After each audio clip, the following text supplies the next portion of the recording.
আমরা সরাসরি যেতে চাই রাজশাহীর বাজারে। সেখান থেকে যুক্ত আছেন আমাদের সহকর্মী তারেক মাহমুদ। তারেক, রাজধানীর বাজারে তো কোনো ধরনের ফলে আসলে হাত দেওয়ার জো নেই সাধারণ ক্রেতাদের।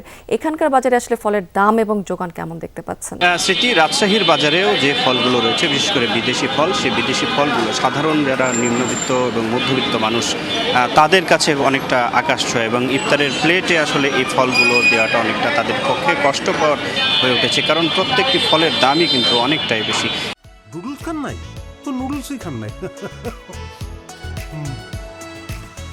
এবং রমজানে কিন্তু প্রায় 40 থেকে 60 টাকা কিন্তু কেজি প্রতি এই সব আপেল আঙুর থেকে শুরু করে বেদেনা বিদেশি ফলগুলো রয়েছে, সেই ফলের দাম কিন্তু বেড়েছে।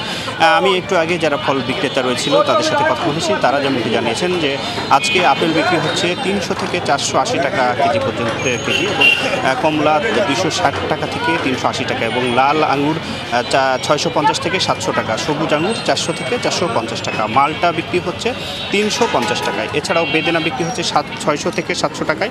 আনারস দেশি যেটা রয়েছে সেটি 80 থেকে 90 টাকায়, 70 টাকায় বিক্রি হচ্ছে। এছাড়াও বিদেশি ফল নাশপাতি 450 টাকায়, এবং নতুন যে ফলটি উঠেছে স্ট্রবেরি, সেটির দামও কিন্তু অনেকটাই বেশি। এই বাজারে যে ফলগুলো রয়েছে এই স্ট্রবেরি, সেগুলো 500 থেকে 600 টাকা কেজিতে বিক্রি হচ্ছে। এবং দেশি যে ফলগুলো রয়েছে পেঁপে, পেয়ারা, বরই, তরমুজ, সেই ফলগুলোর দামও কিন্তু রমজানের পরে বা রমজানের সাথে সাথে কিন্তু অনেকটা দাম কিন্তু বেড়েছে।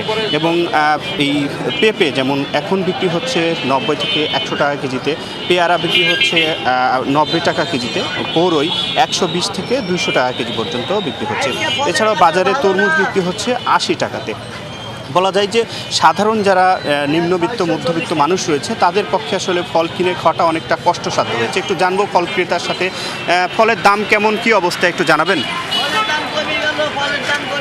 মোটামুটি বাজার দর অনুযায়ী, রমজান মাস অনুযায়ী আগের তুলনায় মোটামুটি ঠিক আছে আমার মনে হয়েছে। আমিও নিলাম, আপনার মালটা নিলাম, আপেল নিব।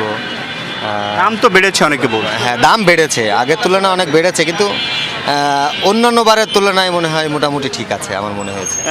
জানছিলাম, স্মৃতি শুনছিলেন, এবং আমি রাজশাহীর এই সাহেব বাজারে রয়েছি। এই সাহেব বাজারে কিন্তু এখন পর্যন্ত সকাল থেকে বিকেল পর্যন্ত কিন্তু ইফতারের ঠিক আগ মুহূর্ত পর্যন্ত এই বাজারটি জমজমাট হয়ে থাকে, এবং এই ফলের দাম বাড়াতে কিন্তু যারা সাধারণ ক্রেতা রয়েছে তারা বলছেন যে বাজার মনিটরিংয়ের যে বিষয়টি, সেটি কিন্তু খুব প্রশাসনের পক্ষ থেকে খুব দ্রুততরভাবে করলে এই ফলের দাম কিছুটা কমিয়ে আনলে কিন্তু রমজানে যারা সাধারণ নিম্নবিত্ত মানুষ রয়েছে তারা এই ফল কিনে খেতে পারবেন। স্মৃতি। তারেক, অনেক ধন্যবাদ আপনাকে।